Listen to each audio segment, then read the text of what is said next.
Chase Elliott's able to hold off Denny Hamlin and Ross Chastain in the closing laps to win at Martinsville. A fantastic win. First win of the season for Elliott. Let's analyze NASCAR at Martinsville from Martinsville Speedway.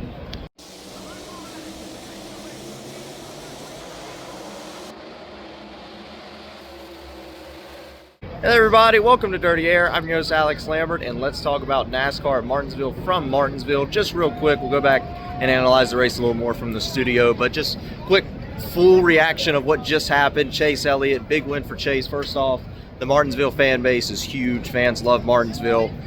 Chase Elliott is obviously one of those fan favorite drivers. The fans went crazy when he got the win, and it was a solid race. Denny was trying to run him down. You could see him trying to, on this high line and trying to cut the corner off a little bit, but just could not quite get to the 9 car. The 9 car had maybe a little bit more speed out front in the clean air than we saw prior in the day, and that was, due to the pit stop earlier in the race, which was allowed him to start on that front row there on the final restart. So huge win for Chase Elliott today. Great strategy called by Alan Gustafson.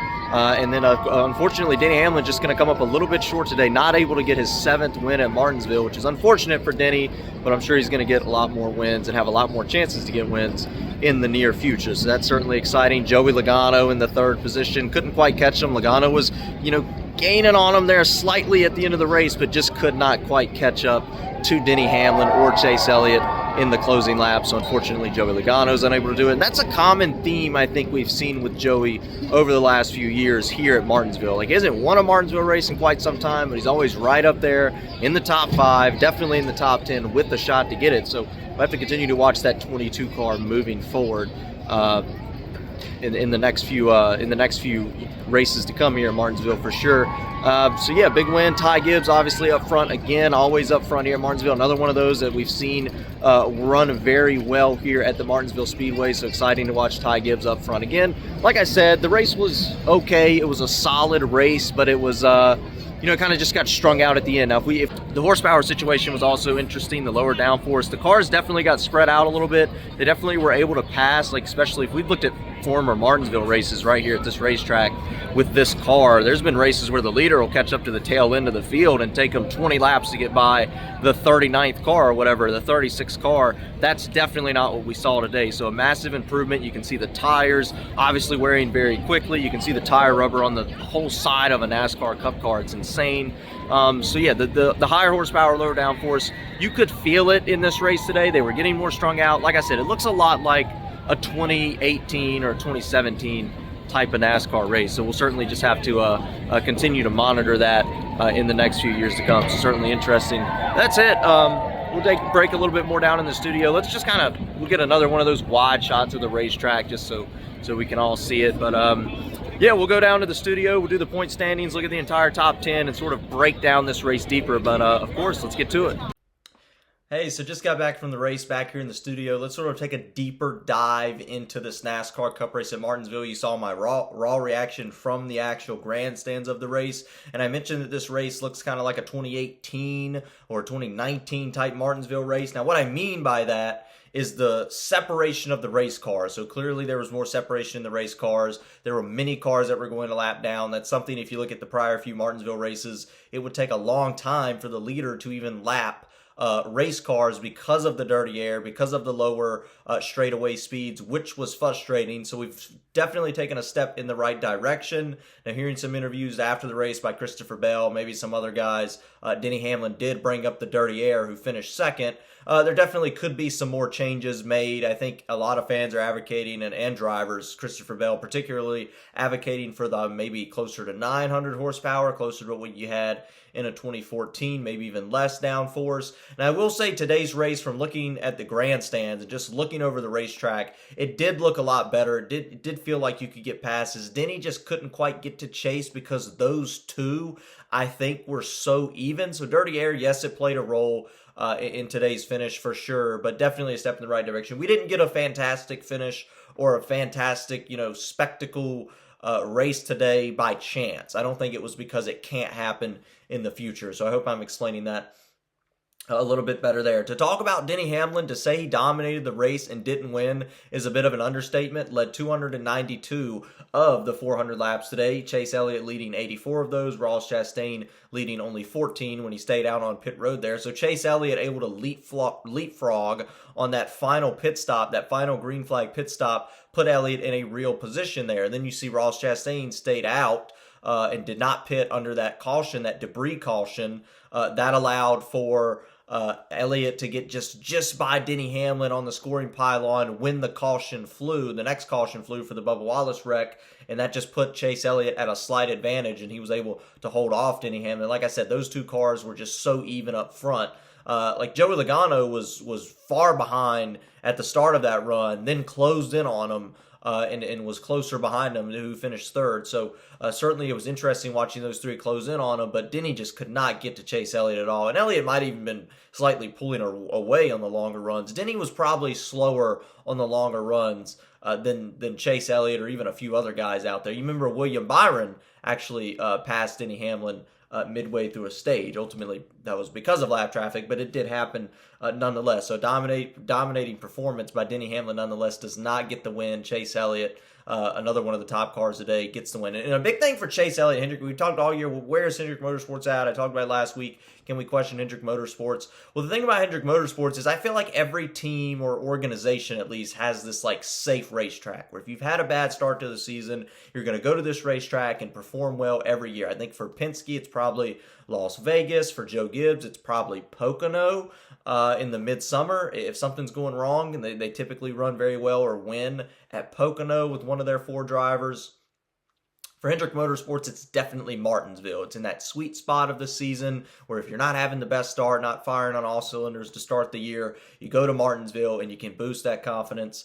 And once again, it proves today with the Chase Elliott victory in the number 9 car. They got it done today for sure. Big win for them. To mention the Bubba Wallace incident that happened midway through the race in the final stage. Bubba Wallace looks like he tries to go in here, tries to move Hocevar up a little bit. Hocevar loses control, spins out. Causes a crash in front of other cars. The only driver that got a DNF out of this was Bubba Wallace, so big damage on Bubba. A lot of frustration for Bubba Wallace because he's going to fall from second in the points a couple of weeks ago to outside of the top 7. He will be tied for 8th in the point standings now. So it's a 4-way tie for 8th.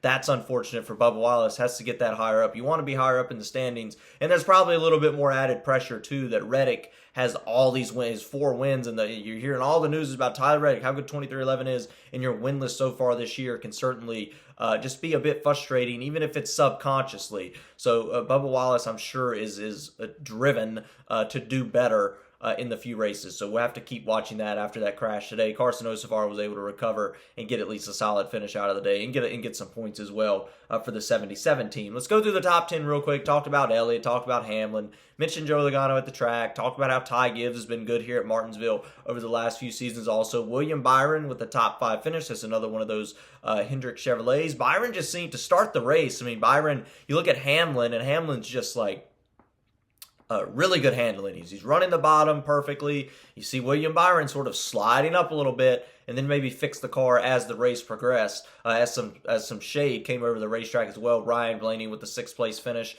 I feel like every year we're seeing the same winners at Martinsville, which is not a bad thing, but it's similar to what we had with the previous generation of race car drivers also, right? And it's this year it's Denny Hamlin, William Byron, Ryan Blaney occasionally. You can even throw Chase Elliott in there.